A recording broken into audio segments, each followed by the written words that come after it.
everybody, welcome to my kitchen. Today I'm going to prepare a red pea soup, vegan style, Untitled plant-based, and I'm going to go ahead and put some of my vegetable broth in the pot.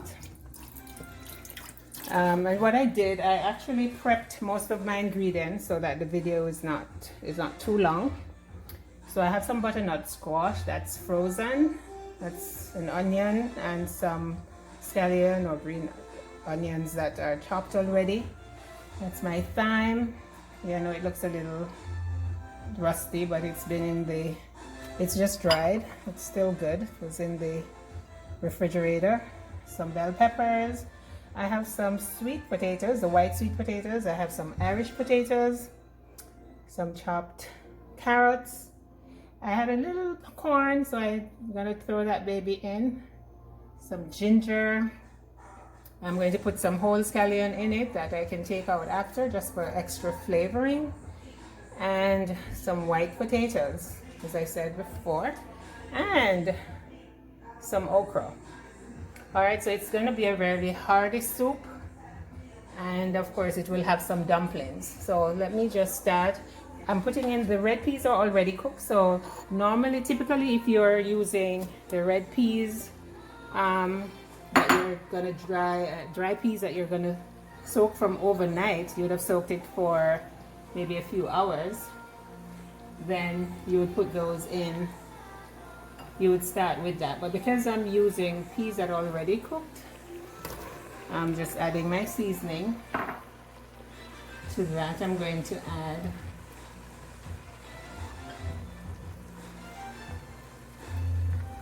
so I'm going to allow that to cook a little. I'm going to add a bay leaf, add some more broth just to cover all of that and have it simmer. I'm going to have this simmer on really low heat just to flavor that pot. And I'm going to make my dumplings. Now, I'm going to make my dumplings on camera, mainly for my husband's sake. He wants to learn how to make dumplings the Jamaican style, or maybe it's a Caribbean style. All right, so that has my initial ingredients that I'm going to allow to simmer on the low heat while I make my dumplings. I think the healthier flour to use would be spelt flour. I'm going to go ahead and add a bit of cornmeal to that. Okay. Then you want to add some salt.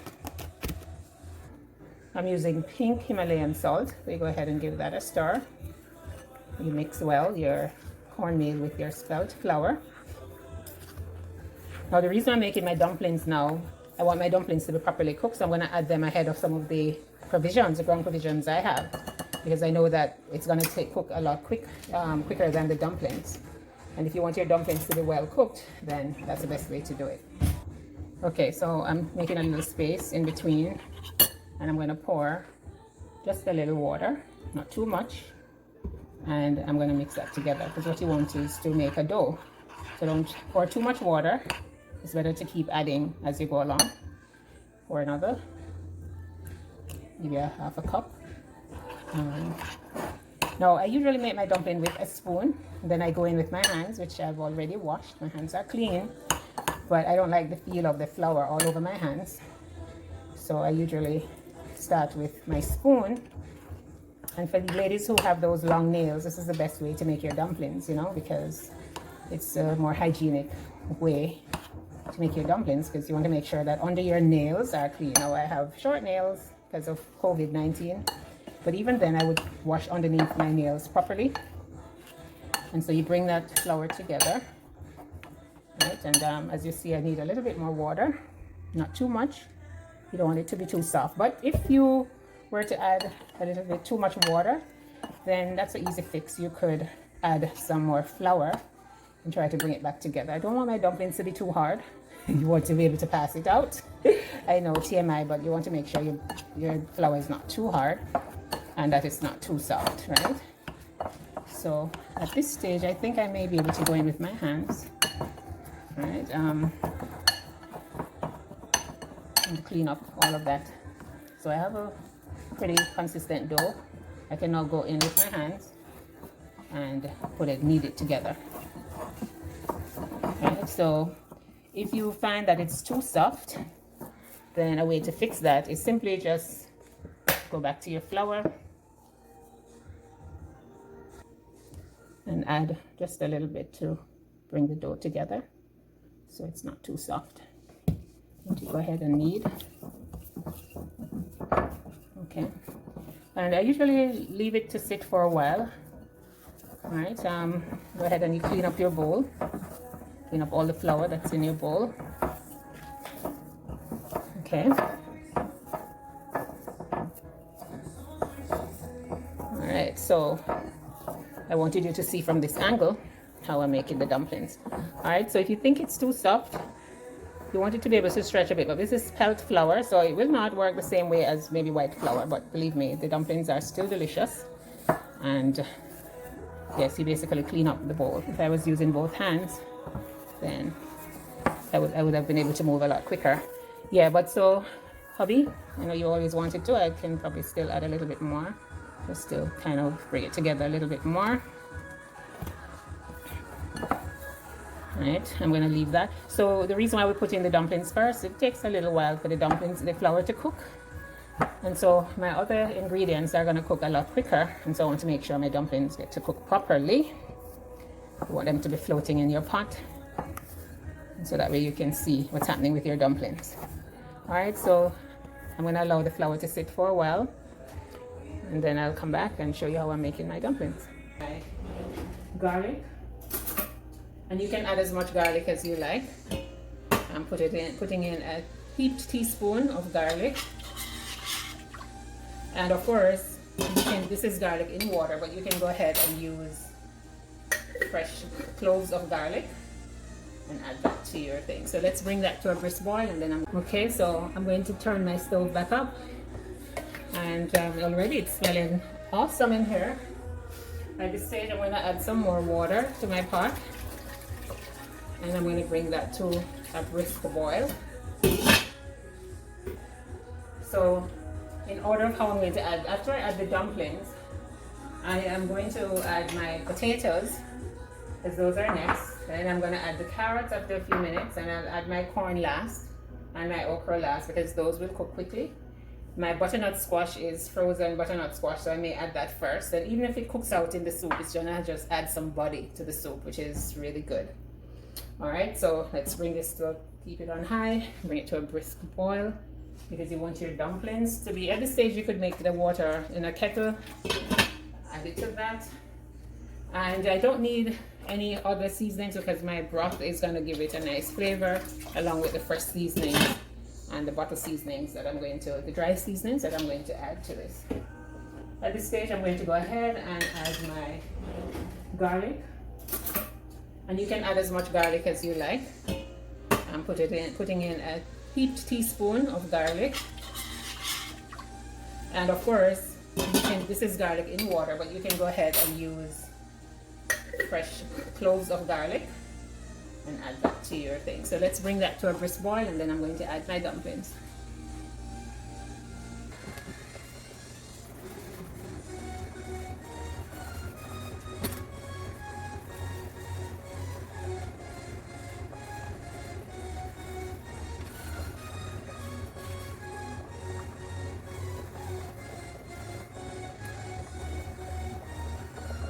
Okay, so I'm going to allow my dumplings to cook for a little longer, and then I'll add my butternut squash.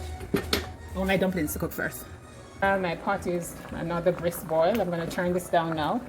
I believe everything in here is cooked. Don't worry if some of the things are getting soft. You want that thick soup, but you don't want everything to be mushy. So I'm going to add my red peas. I'm going to go ahead and add my red peas to this. Oh, just before I add my red peas, I'm going to put my scallion in. I'm going to put my thyme in. Okay.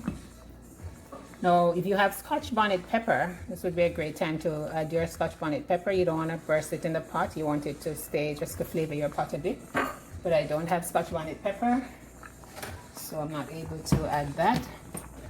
Now I'm going to spoon in my red peas. Now you'll get some color.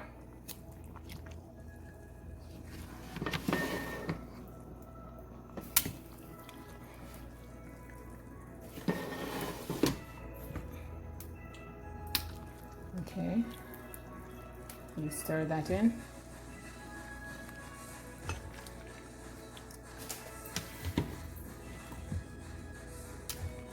Yep, my pot is filling up, guys, but that's fine.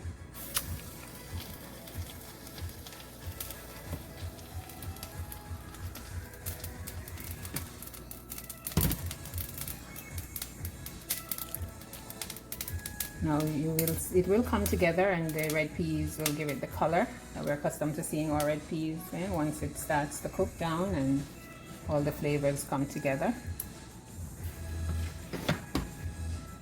Okay, so if you are using canned red peas, you would go ahead and add your canned beans at this time. But these were already cooked and frozen, and then I thawed them, and now I'm adding them to my soup. Alright, so that's it. I'm gonna go ahead and cover that and allow it to simmer. So guys, I went ahead and I added my okra, and I'm going to allow this to simmer slowly for about 10 minutes, and we'll come back and check the pot. Okay, so that's it, a blend of all the flavors, and at this stage you would now add your bottled seasonings. I'm going to add some paprika, some coriander, some cumin, lemon pepper, and allow this to come together as one nice one pot. Beautiful, nice red pea soup. Smells so good already. Alright guys, I'm adding a cup and a half, maybe a cup and a half of coconut milk. Now if you're going to store it for a while, you may want to leave the coconut milk out for a while. It makes your soup shelf life, the time in the refrigerator would be cut a little bit. Alright, so my pot is coming to a brisk boil. I'm going to start putting in my dumplings. So you simply roll in your hand. I'm making them small. I want bite-sized pieces of my dumplings, and you just shape them into round. My butternut squash is back up to a boil. I'm going to go ahead and add my potatoes. Those are my sweet potatoes. I'm going to add my Irish potatoes, and I'll allow those to also come to a boil. So those are my spelt dumplings. It's beginning to smell really good in here. Okay, so you allow those potatoes to also cook a little. I'm going to go ahead and add my carrots as well. So I added my carrots. Okay, look at that pot. Nutrish. Went ahead and I added my paprika, that's what's floating on the top. Some parsley, dried parsley, some coriander, and some cumin seeds, guys. And at this stage I'm going to also taste it to see if there's enough salt. And so that's when I advise you to add your salt. Now if you're not cooking oil free, you could then put a little vegan butter on top. And I still have some ways to go. I need those okras to be cooked. And yes, my soup is coming along nicely. Alright guys, so let's allow that to simmer some more on medium heat, and we'll come back and look at the finished soup. Guys, so here we go with our wholesome, delicious red pea soup.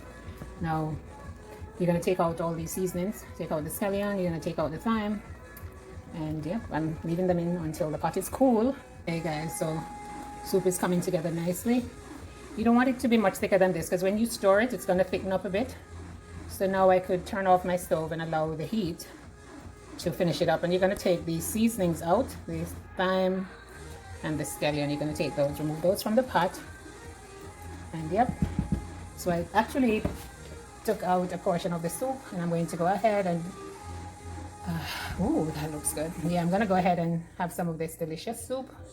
So until next time, if you like the video, thumbs up, leave a comment, subscribe to my channel, but more than ever, please try this recipe.